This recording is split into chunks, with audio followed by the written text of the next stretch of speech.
Zubin, I've learned to code, but I've not got a single coding job. Why is that? Because learning to code is just not enough. You've got to learn how to be a professional grade coder.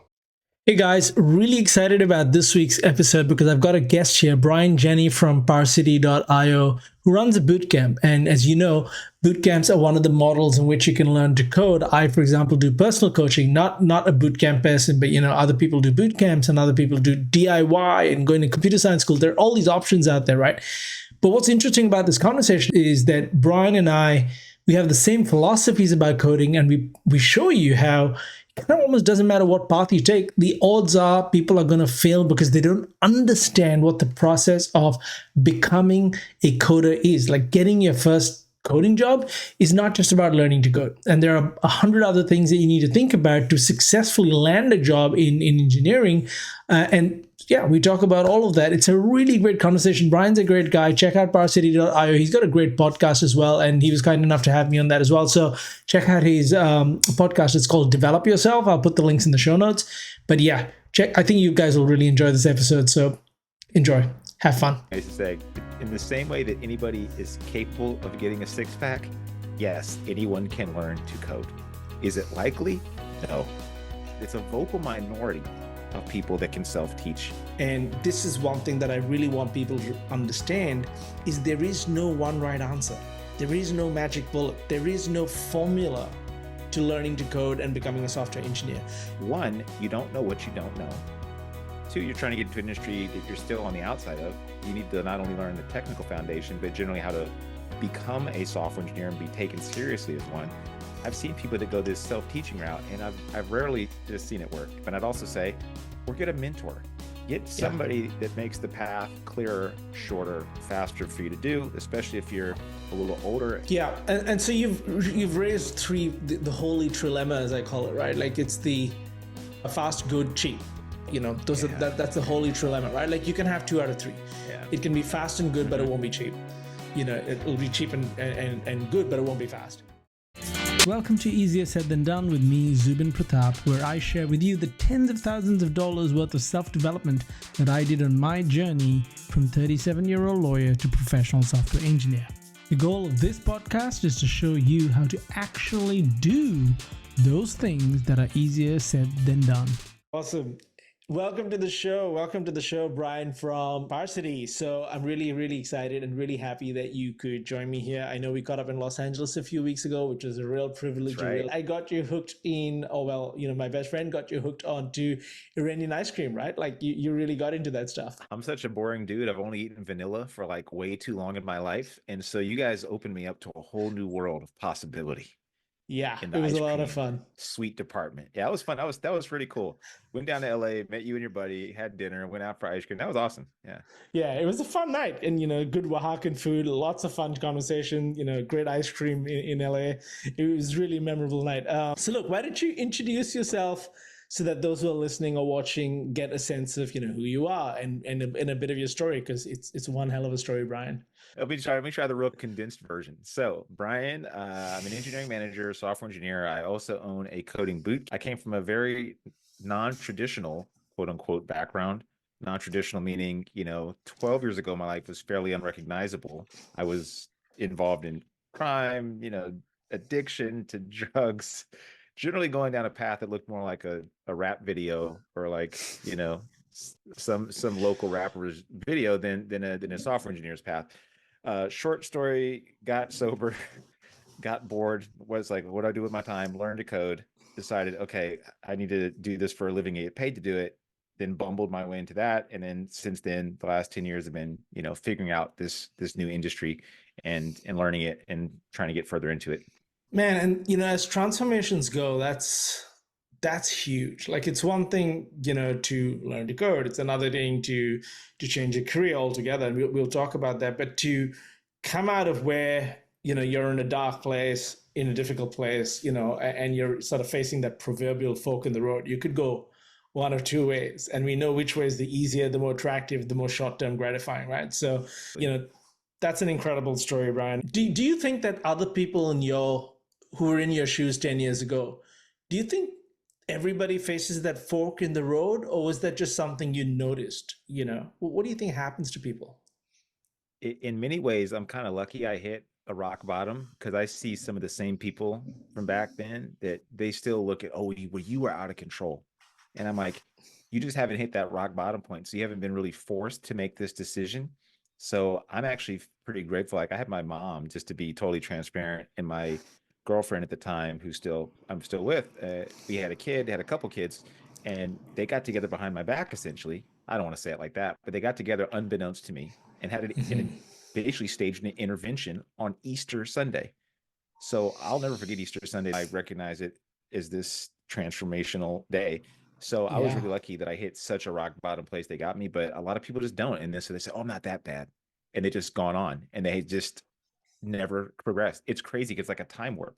I'll talk to people 10 Yeah. years ago, and they're doing the exact same thing. I'm like, how is this possible?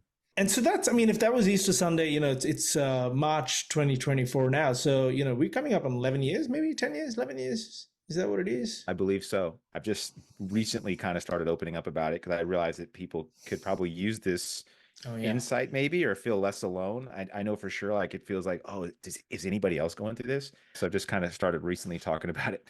So that's extraordinary. So sort of if you were to, I'm a big fan of generalizing some of these rules, right? Because, Mhm. weirdly enough, Brian, people will come to me and says, oh, you're a lawyer who changed to code. I'm a lawyer, so you're the best person to help me. And I'm like, actually, you can generalize.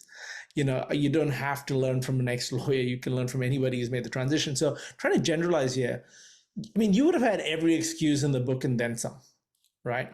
Mhm. What's your framework, or how would you guide people on handling those excuses that come up, like whatever they are?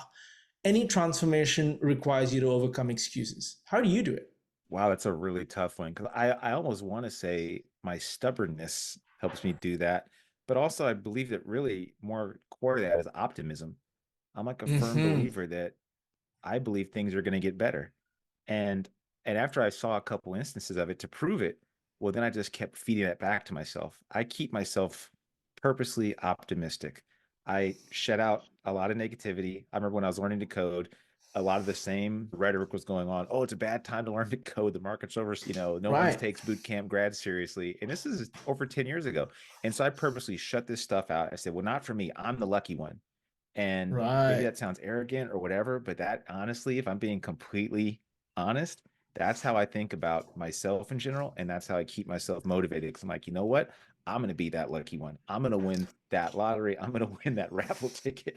I have this idea, but it's not just like this completely naive optimism. Like I see it works. Like I know it's possible, right? I know that people do these things. So Yeah. what do they do that I'm not doing? What can I be like them? So then I try to mimic their behavior too. A lot of my life, I think, has also been copying other people. I copied people in the street and learned how to be street, even though that was never my, background really. I'm like, I could fake that. What if I faked Yeah. being a software engineer until I really was one?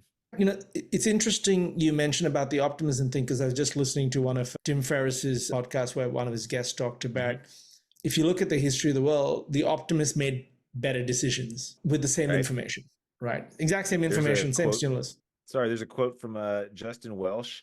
I don't know where he got it from. He said, "Pessimists are often right. Optimists are often wealthy." And I think you could replace optimists, with wealthy with whatever positive Whatever you trait, want, right? right? Right. Hmm. So and I think, you refusing, I think you said stubborn, so you're being stubbornly optimistic, and perhaps even on the bad days you're just not even being optimistic, but perhaps you're stubbornly refusing to be pessimistic, to give in to the pessimism, right? Even if it's Yeah. not direct optimism, not being pessimistic is still a big win. And so tell us about Parsity. I mean, this is obviously something that you work very hard on. You believe you're very passionate about, because this is a little bit of your story in it as well. So tell us about Parsity. Hmm. And because I think it's going to lead us to very interesting conversations based on what we talked Oh about before. man. Yeah. I like you a lot. So I'm going to tell you the truth. I mean, first of all, Parsity is a coding bootcamp program I kind of fell into. I knew the owner through LinkedIn. We didn't know each other like in quote unquote real life before this. He got at me through a DM, said, "Hey, I like what you're doing on LinkedIn. How would you feel about helping me run Parsity?" I've been already connected to the bootcamp. I thought this is a good program. I respect it. One of the few ones I liked. Eventually it snowballed into, hey, you know what? I want you to take over this business, Brian. I don't really have it in me. I want to explore other things. I said, yeah, I'll do it. So now I own this boot camp in addition to working full time. I'm learning a lot about running a business. Luckily, the former owner, Aaron, left me a lot, but it's the most emotional and difficult thing I've probably ever done. Yeah. And I'd be lying if I weren't moments when I really doubt whether I made the right decision. And then there are moments when it's incredible and I'm like Yeah. elated and I'm like, wow, I'm like either somebody got a job or Yeah. whoa, things are improving. People like what I'm doing. Like I have the capability to now scale my outreach to people. Yeah. Oh man, the emotional roller coaster of the person who's trying to, whether you call it entrepreneurship or whatever you call it, the emotional roller coaster is real. I mean, I have the same thing in my coaching practice. But how long have you been doing Varsity now yourself since you took it over? Since I took it over since November. And by the way, I've called you a couple times and chatted through some of my, ups and downs. You've given me really good advice, which I really appreciate.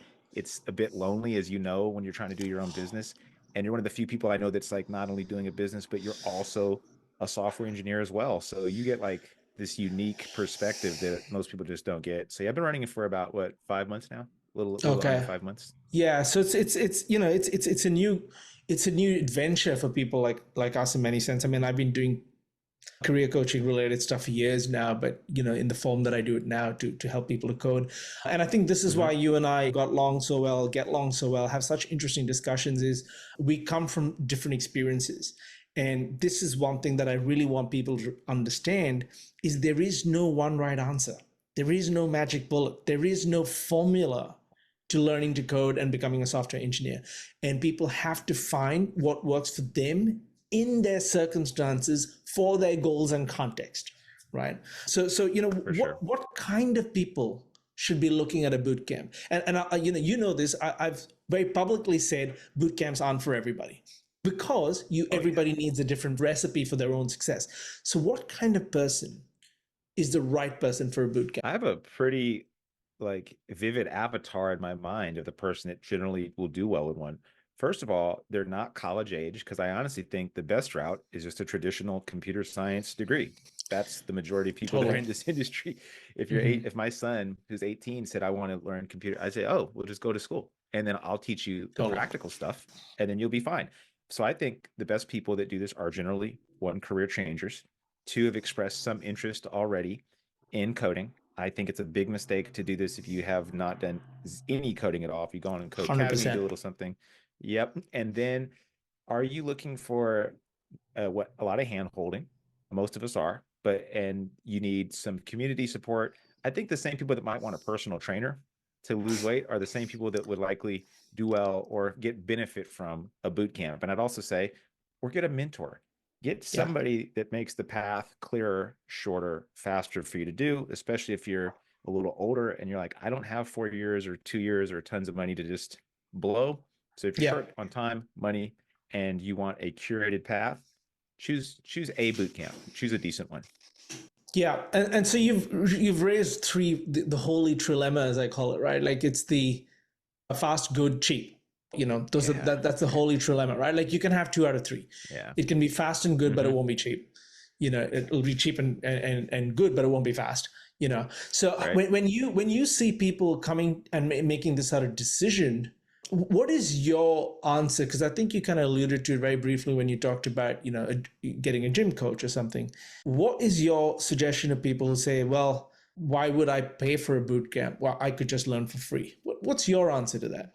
I think I had like a thing I used to say, in the same way that anybody is capable of getting a 6-pack, yes, anyone can learn to code. Is it likely? No. I think you've also said something that I like a lot. It's a vocal minority of people that can self-teach. One, you don't know what you don't know. Two, you're trying to get into an industry that you're still on the outside of. You need to not only learn the technical foundation, but generally how to become a software engineer and be taken seriously as one. So and I'll just say from anecdotal experience, I've seen people that go this self-teaching route, and I've rarely just seen it work. They just generally go up on a hamster wheel of learning.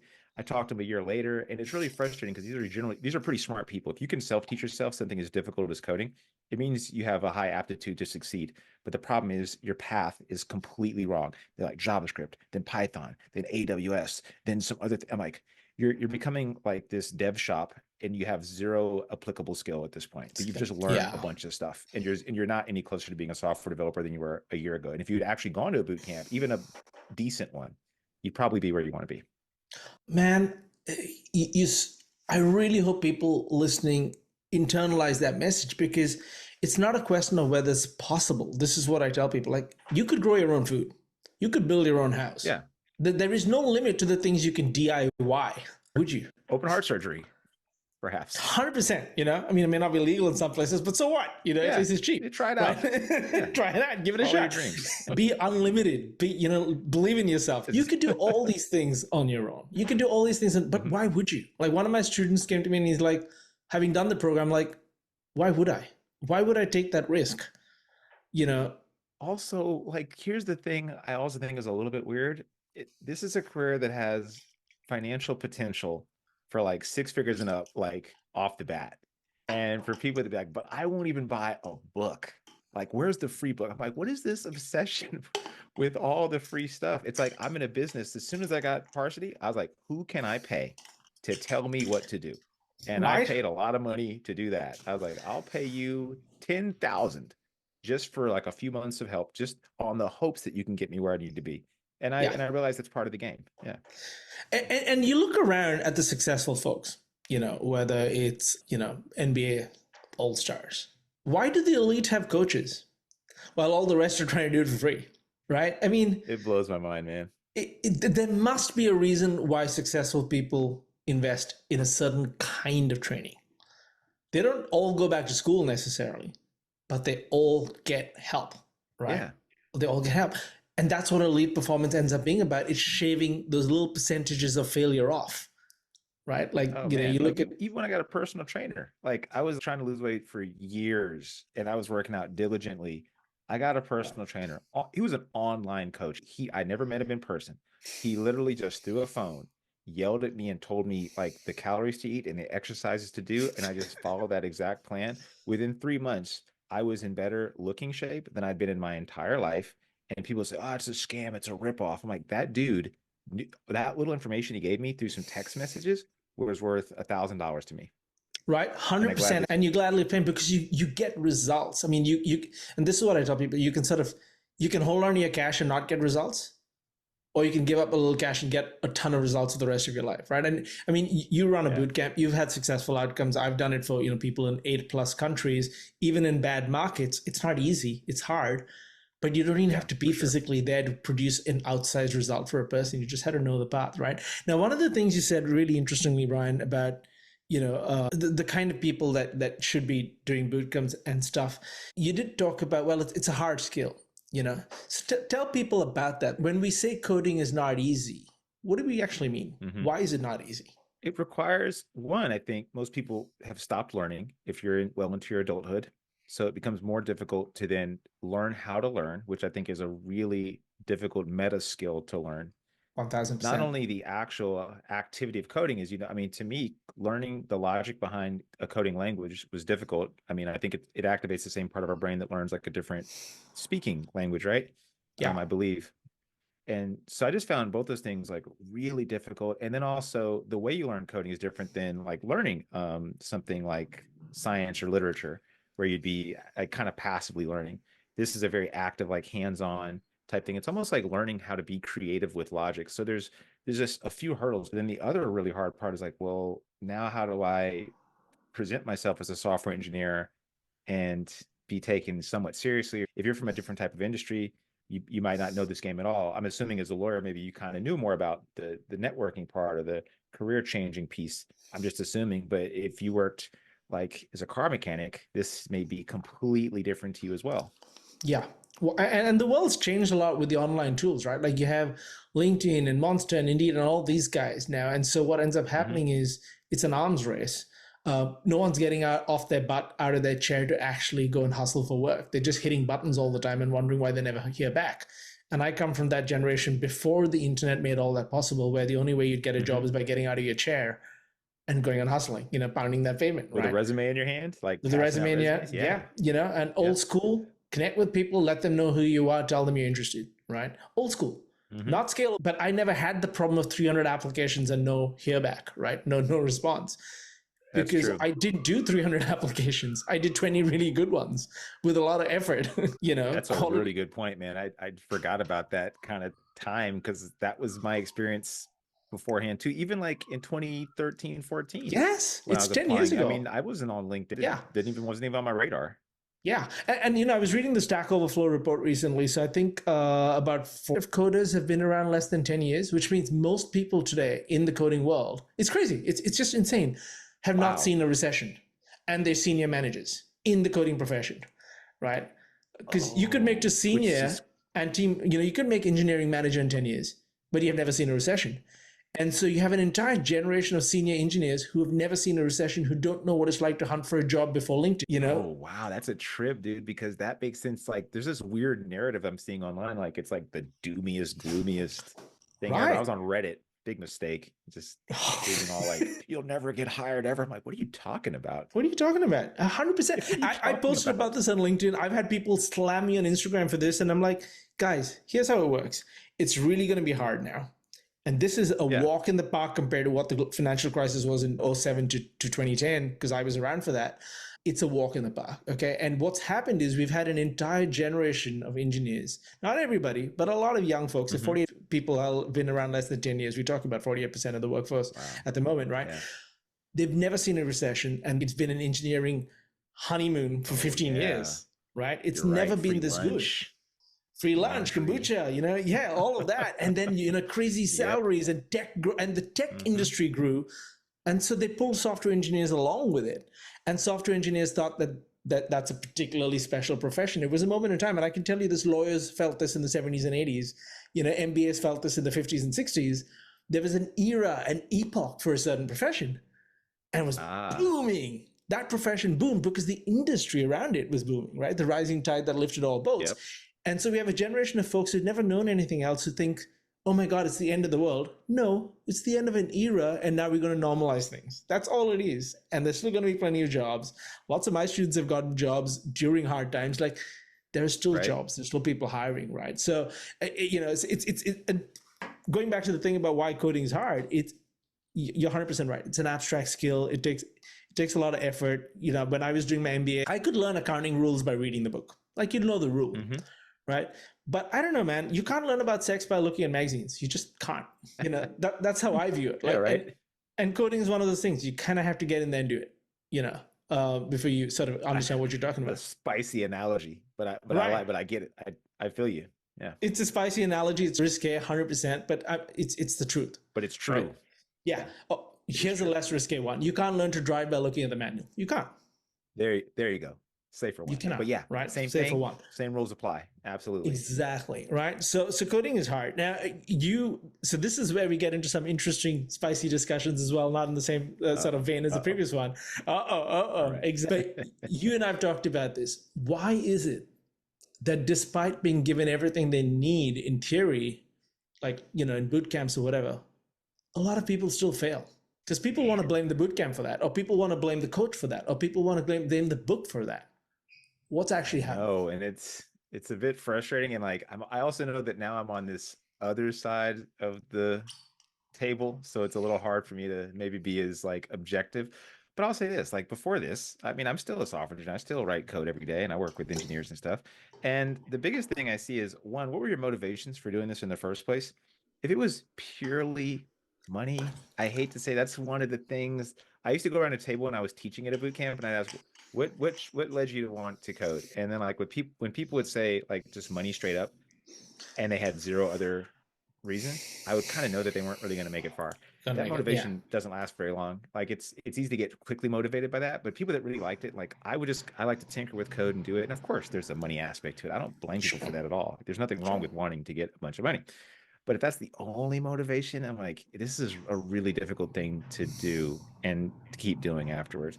And I think that people either, one, don't realize like how much they're going to have to go through, the number of hoops. And I'm like, if you're the kind of person that would just have like this walk by faith kind of approach, that like you're going to get hired, right? You have the skills, you have the technical skills, you're going to get hired. It's just you don't know when that will be, unfortunately.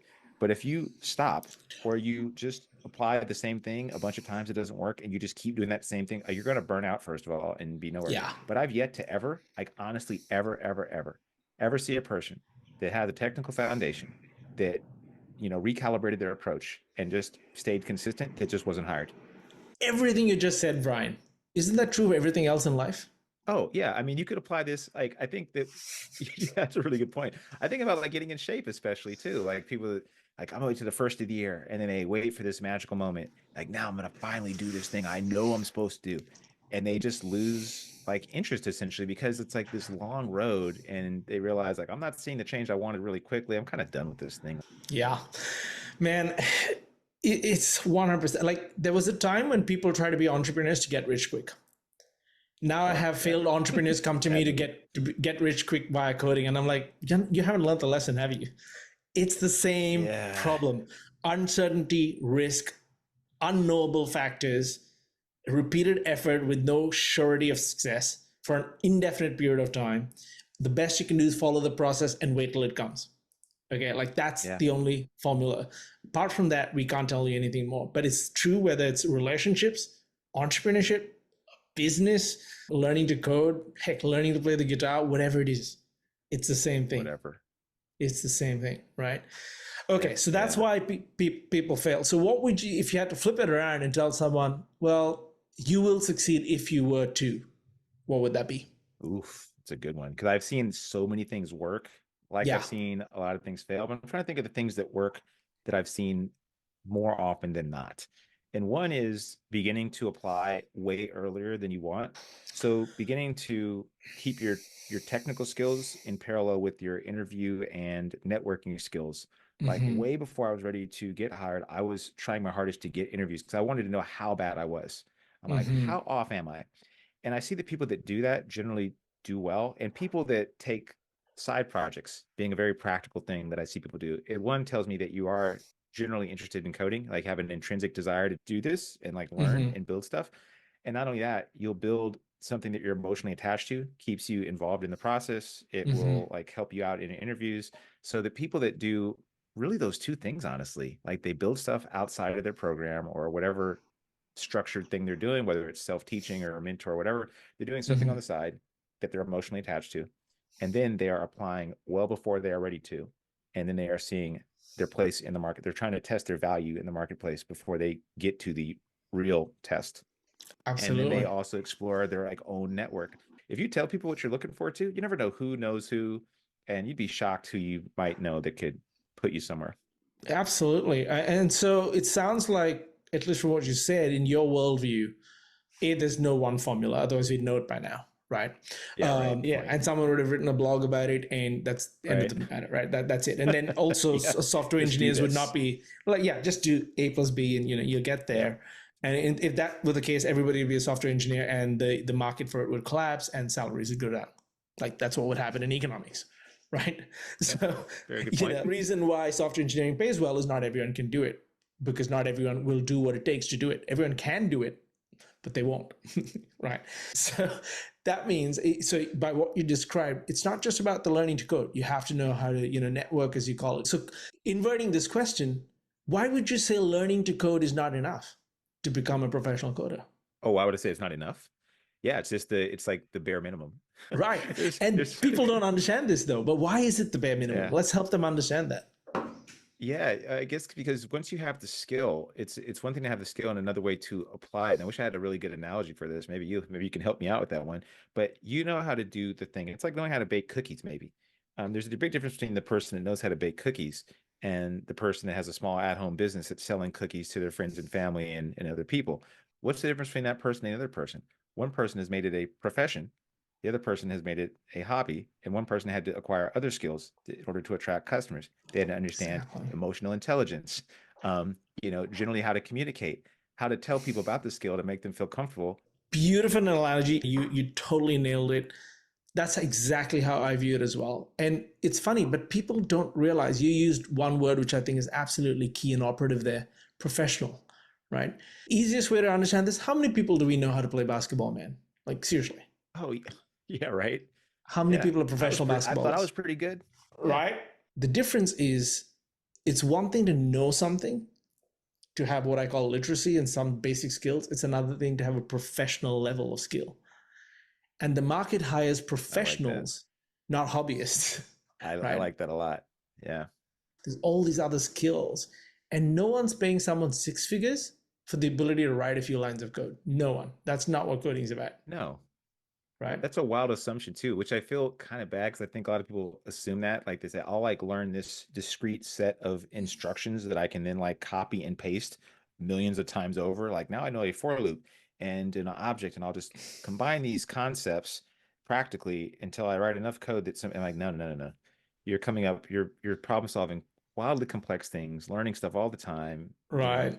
balancing business needs and technology needs and a ton of other stuff. I mean, it's really a lot of process and people management as well at some level. Man, that's I really hope people are paying attention, because I think we now live in an era, certainly this decade wasn't so much like this when I started in 2018 or 19, when I started learning to code, for the fourth or fifth time. But it's been like this for 10 years. There's been a steady trend where people have sort of oversimplified thinking.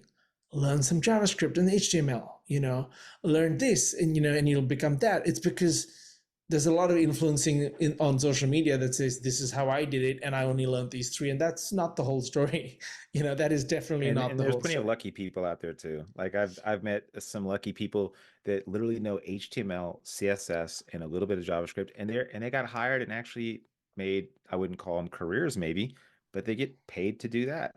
To do So, that. and and they and tend to be so in vocal. their and they tend to be vocal, exactly. And also they also, because of their experience, assume that the rest of the world is like that, because Hmm. that fallacy that if this is my reality, this is real for everybody else. Not the case. 100% not the case. It's a projection. I mean, yeah, some people will get lucky. My mentor used to keep reminding me. She's like, even the dead clock will show the right time twice a day. And I'm like, yeah, that is so I good. love that phrase. I've been using it differently. A broken clock is right twice a day. There Man, you go. that's one Same of my thing. favorite phrases. Yeah, Right? I like that. You're the only other person I know, I think, who's heard it. I'd never heard it till she mentioned it to me, and I'm like, that is so true. There's a difference between just having gotten lucky and knowing a process. Uh-huh. So, which then sort of brings me to the last question. If you were to sort of recap this in your head and think about all the mistakes people make when it comes to acquiring a complex new skill like coding and making it a career, you've seen this through the boot camps. I've seen it through the coaching. What would you say are the big mistakes people make? Mistakes of assumptions, mistakes of commission, mistakes of omission, whatever. Just as many as you can think. Yeah. So biggest mistakes, one, not even learning if you have any desire to do this or imagining yourself doing a challenging job like this 8 hours a day and thinking, is this really something that you're going to enjoy? Also, I think thinking, what does this mean for your life in general? Like, Mm-hmm. is the money going to make you happier? Is the work going to make you happier? Is it a combination? Is there something else in your life you're trying to replace or, help with this skill that maybe you're looking in the wrong direction for? Maybe your real issue is just making more money and you should focus on that. But I think too many Mm-hmm. people see coding as like a fix all for their whole problem. Like I'm broke, I don't feel good about myself. I need to, this is gonna make me feel more superior and also make me rich. I'm like, no, no, no, no, no, no. You're picking the wrong thing. You're attacking the right problem with potentially the wrong solution. I think that's one of the biggest ones. I feel bad because I do see like, and I had that same issue too. I'm like, I do want to feel better about myself. I want to be proud of what I do. I was lucky enough that I'm like, this is also something that I really, really like doing. Like I can't stop doing this thing. I could get $1 million tomorrow and I'd be writing code on nearly a daily basis, I'm sure of it, for the foreseeable future. If Yeah. that's not you, I don't think that has to be you either. But at the same time, if you're trying to solve some other issue, I think people are going about it in a weird way. It's like coding's a solve all. But the other big one too is the idea that this is somehow a short term fix or career. It's like, am I too old thing too? Or am I 25, 30, 40? Am I this whole idea of whatever you are, you are. So I can't help your age. You can't help it either, or your whatever attributes about yourself that are unchangeable. Just do the thing. Realize that we're going to work till you're 65, right? You don't need to escape the rat race. Like this is the race you want to play. And sometimes you should just play the game for the sake of playing the game. Like maybe at the end of this game we're playing is just more game to play. So get into this thing is not as like a stepping stone necessarily, but like that might be your path. Yeah, man, there's so much to unpack in that one. So when so many people come thinking, I'm in this situation, this is my way out, right? This is my ticket out. It's a get rich quick thing. Other people have done it really fast. They have no idea what the coding world's like, but they think that because they've seen it on TikTok or whatever, it's something that anyone can just do and earn six figures overnight, stuff like that. And I'll give you an example. Just yesterday, last night, someone reached out from Canada, and they're an immigrant in Canada, been there a year, living off their savings, trying to make their life. And they're like, I'm like, what are you trying to do? They're like, well, we'd like you to coach me because I want to become a coder, in the next 6 months. And I said, that's not a plan. That's a wild hope. And I'll be honest, like, it's possible, but if that's your plan, and what happens if you don't? What happens if it takes you 12 months? And he's like, oh, well, like, I can't really, why wouldn't it just take me 6 months? I'm like, I'm not saying it would or wouldn't. We don't know. That's the honest truth. Yeah, we don't know. What happens if that's the honest truth, is we don't know. It's possible, but it's also possible you may not. We don't know where the market's going. We don't know whether you'll do all the work required, and all of that. So had no work permit, was studying, had enrolled in college, living off savings, and was completely fixed in their belief that they could, while doing college, without a work permit, get a coding job as someone with zero experience, prior work experience. People without local work experience have a longer journey. They just do. I know, because I migrated countries a couple of times. I know, right? It just takes longer to get local work experience because hiring managers have alternatives that are local, that are a little bit safer. I get it. It's not fair. It's not right, maybe, but it's the reality of things. And so I told this person, I said, I really don't think this is the right thing for you. I would be dishonest if I said I was going to coach you, because my true belief on this is you're probably not setting yourself up for success. Once you get your work permit, once you get some local work experience, once you get your feet under the table in Canada a bit, then we can revisit it when all your other needs are secure. Right now, you're too wildly insecure for you to be able to give anxious free time to learning to code. And you're putting on yourself under so much pressure that the threat of failure is so great for you that you're probably going to fail. So did you think? I mean, did you have any thoughts on that? Like, do you think I did the right thing there, or not so much? Absolutely. I think that I'm glad there's people in the world like you doing that, because like I have an expressive face, but when you were telling me this, I'm like, whoa, that's.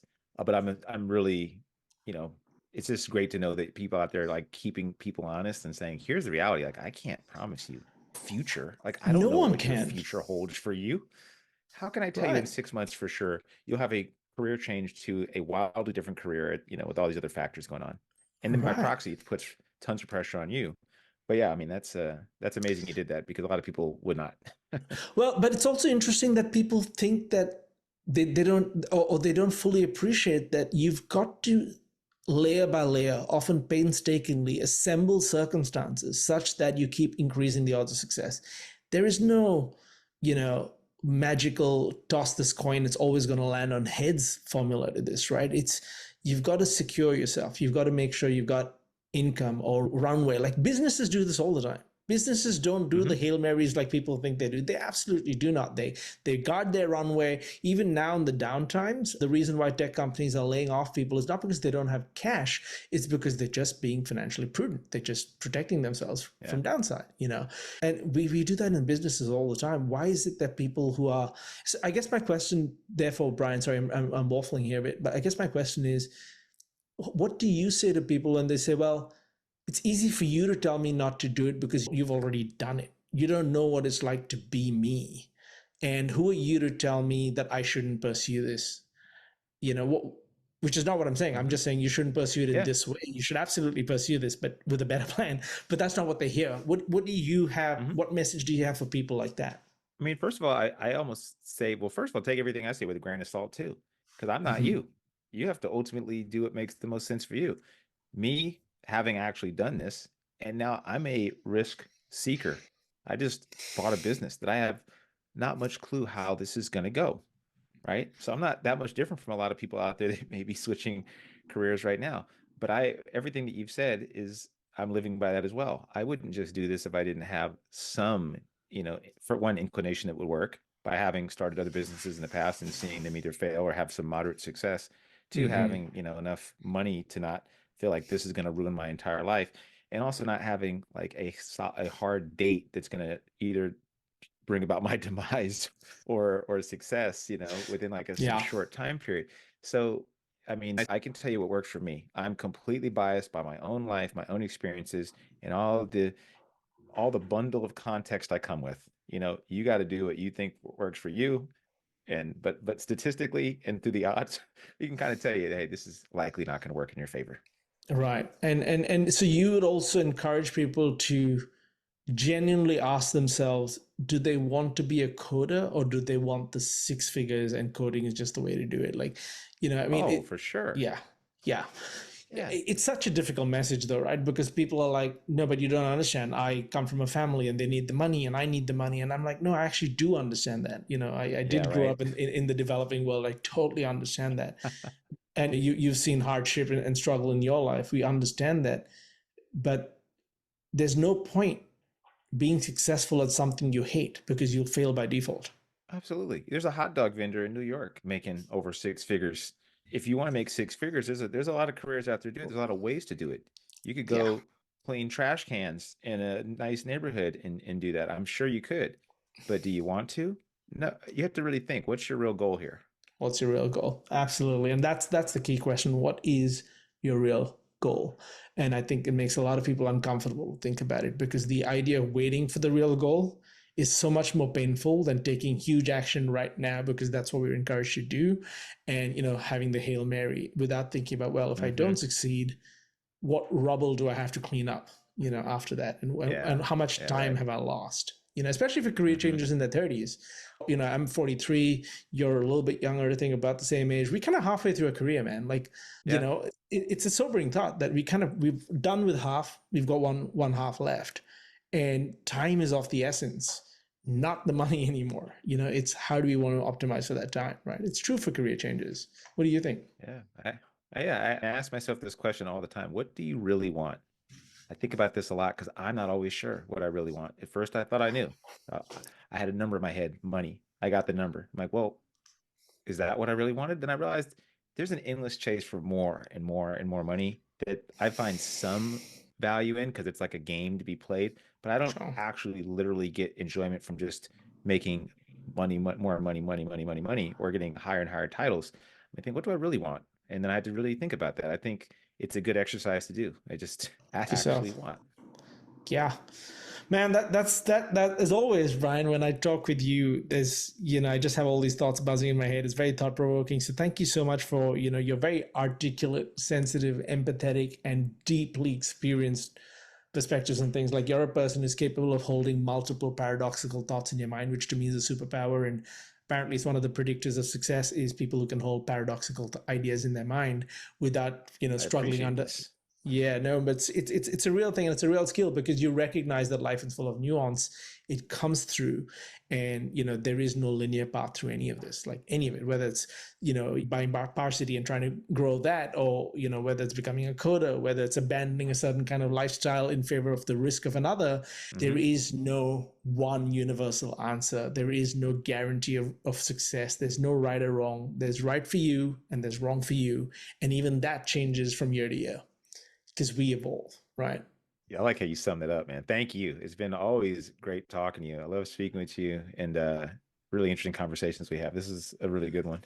Yeah, man, I appreciate your time. I appreciate your generosity. And for those of you who don't know, and I'll put all this in the show notes as well, Brian has his own podcast called Develop Yourself, which is really quite outstanding because I love the title. It's got two meanings to it, which is brilliant. But check out the podcast. Absolutely check out everything that Brian's put out there because, as you can see from this conversation, Brian's a person who thinks a lot about what he says, and he only says what's necessary to communicate what he's thinking. And there's a certain amount of there's an undeniable truth and authenticity to the way Brian presents his perspective, which is so refreshing in a world that's just filled with noise and loud opinions without any world experience. So Brian's one of the few people who's actually experienced the stuff he's talking about, and it comes from a place of knowing and deep experience, not from a place of, I've read another book and I'm going to tell you what I read. It's none of that stuff. So follow this guy, keep in touch with him on LinkedIn. I'll put all the links in the show notes.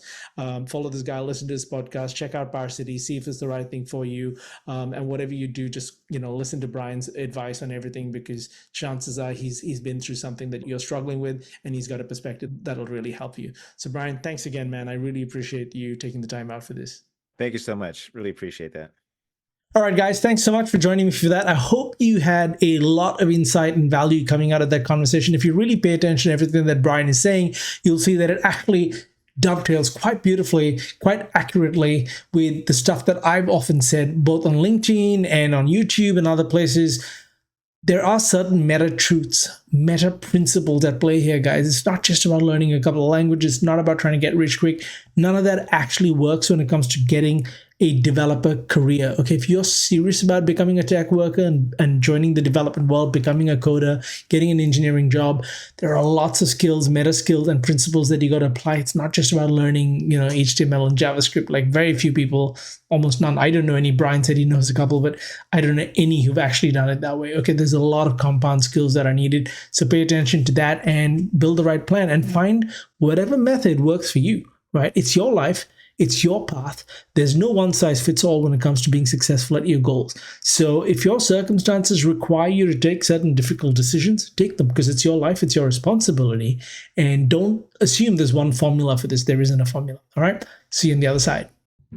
Do it. Just subscribe. You know you got to do it.